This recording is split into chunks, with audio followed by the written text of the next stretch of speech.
안녕하세요. 테크펄스랩입니다. 오늘은 중국 경제의 최신 소식을 전해드립니다. 중국인민은행이 7개월 만에 기준 대출 금리를 인하하며 경제 성장에 힘을 싣고 있습니다. 어떤 변화가 있는지, 그리고 이게 중국 경제에 어떤 영향을 미칠지 함께 알아보겠습니다. 5월 20일 중국인민은행은 1년 만기 대출 우대금리, 즉 APR을 3.1%에서 3.0%로 5년 만기 APR은 3.6%에서 3.5%로 각각 0.1%포인트 낮췄습니다.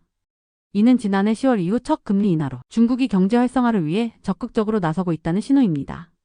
1년 LPR은 기업과 가계대출, 5년 LPR은 주택담보대출의 기준이 됩니다.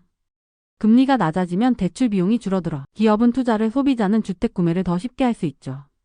같은 날 주요 국영은행들은 예금 금리를 최대 0.25%포인트 인하했는데요. 이는 은행의 이자 부담을 줄여 대출 금리를 더 낮출 여력을 만드는 조치입니다. 중국은 또한 위안화 가치 안정에도 힘쓰고 있습니다. 최근 미국 달러가 약세를 보이며 위안화는 지난달 최저치 대비 2.8% 이상 강세를 기록했습니다. 댄스크 은행은 위안화의 12개월 목표를 7.35에서 7.15로 상향 조정하며 안정세를 전망했죠. 이 모든 조치는 중국 정부의 대규모 부양책 패키지의 일환입니다. 이달 초 은행 지급준비율 인하와 주택공제기금 대출, 금리 0.25%포인트 인하 등이 발표되었는데요.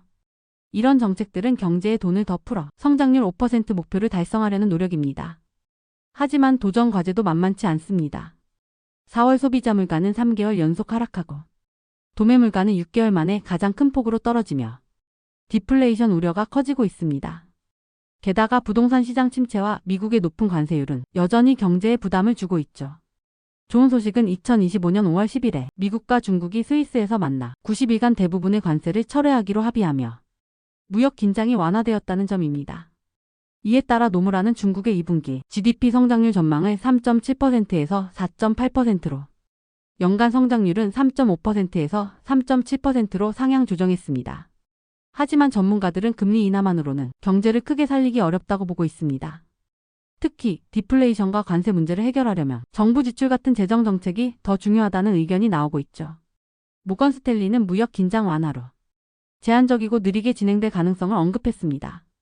중국은 금리 인하와 부양책으로 경제 성장의 속도를 내고 있지만 디플레이션과 부동산 문제 등 해결해야 할 과제가 많습니다. 앞으로 중국 경제가 어떤 방향으로 갈지 계속 주목해볼 필요가 있겠죠. 구독과 좋아요 잊지 말아주세요. 테크펄스랩 다음 영상에서 더 흥미로운 경제 소식으로 찾아뵙겠습니다.